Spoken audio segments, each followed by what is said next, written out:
Okay, hello Cloud Gurus and welcome to this lecture. This is the last lecture in the EC2 section of the course and it's on Lambda. And actually we leave it right to the end because Lambda is so advanced it is probably going to replace EC2. Certainly a lot of people are starting to move their workloads from EC2 to Lambda. And here at A Cloud Guru we don't actually use any EC2 instances whatsoever to host our school. Our school actually runs all on Lambda functions and we'll come to that a bit later on in this lecture. So what actually is Lambda? Well, basically Lambda is a compute service where you can upload your code and create a Lambda function. AWS Lambda then takes care of provisioning and managing the servers that you use to run the code. You don't have to worry about things like operating systems or patching or how to scale. Basically, you just upload your code to Lambda and Lambda takes care of the rest. And you can use Lambda in the following ways. So you can use it as an event-driven compute service. This is basically where AWS Lambda runs your code in response to events. So let's look at a practical example. I could create a web application whereby my users upload a photo to my web application, and this is stored in an S3 bucket.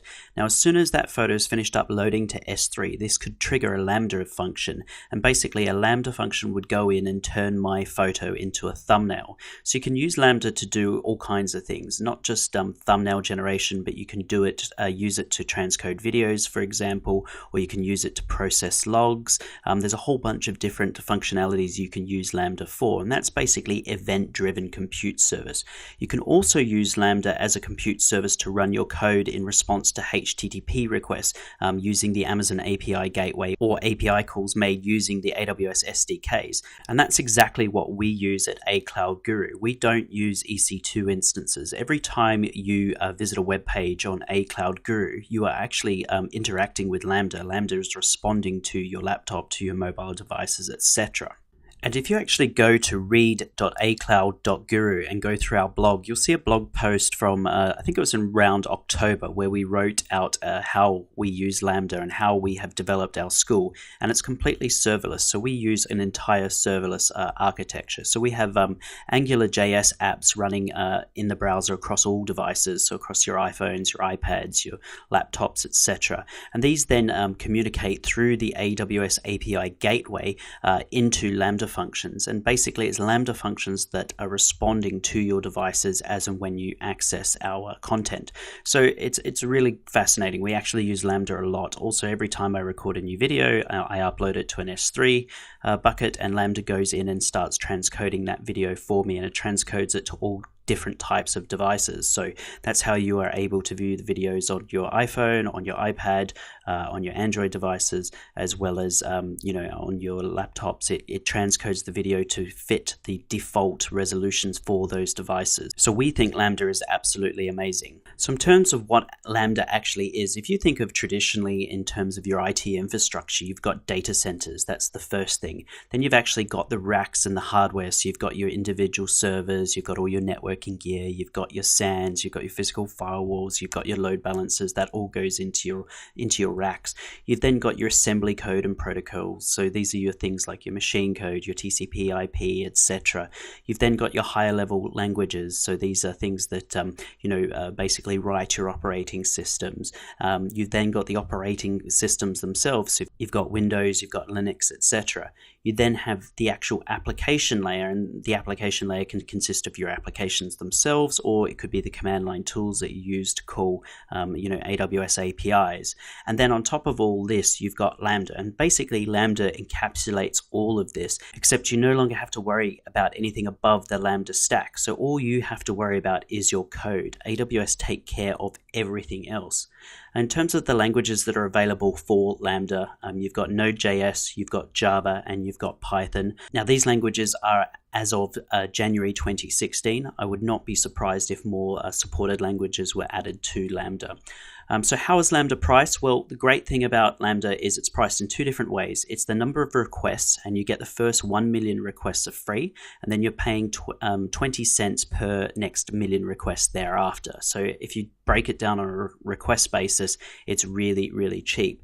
And then the next thing is duration. You're actually only paying for the duration in which your code is running. So duration is calculated from the time your code begins executing until it returns or otherwise terminates, rounded up to the nearest 100 milliseconds. Now, the price depends on the amount of memory you allocate to your function, and you're charged that number. I'm not even going to try and read it out, for every gigabyte second used. Now, the great thing again about Lambda is you're only paying for the code as it executes. You're not having to worry about having an EC2 instance running in the background that's just waiting for a request to come through. And 99% of the time, perhaps, it's not doing anything. And that's a bit of an exaggeration, but Lambda's so fantastic because you are just paying for the code as it executes. And that's one of the reasons why A Cloud Guru can be so cheap. We have built our entire school on Lambda functions. And for that reason, our costs are very, very low. We don't have to worry about dedicated EC2 instances or reserved EC2 instances. We don't have to, worry about our hourly billing. We are just paying for the execution time, and it makes it a lot cheaper than if we were to run our own EC2 farm behind auto-scaling groups. So why is Lambda cool? You can tell that I'm really keen on Lambda. Well, no servers. You don't have to worry about patching and maintaining servers. You don't have to worry about security vulnerabilities, in Apache or in IIS. You can get rid of all that.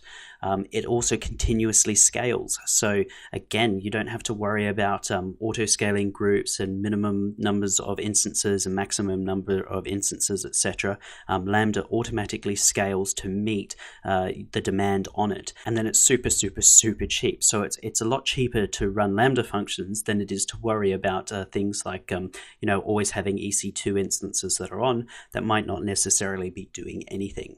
So that's it for this lecture, guys. Lambda came out in 2014 at reInvent 2014, and I have not yet seen it or heard of it being in the exams.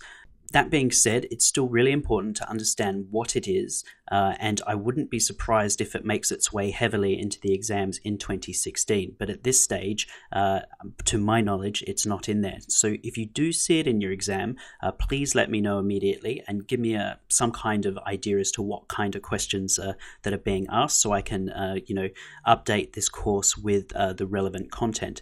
Now, just one other thing, we do have an entire course on Lambda, and we show you how to use it. So it's not something that we can do in the Solutions Architect course, because we try and make this very certification focused. But if you want to go on and learn Lambda, go and check out our Lambda course. Okay, that's it. If you have any questions, please let me know. If not, feel free to move on to the next section. Thank you.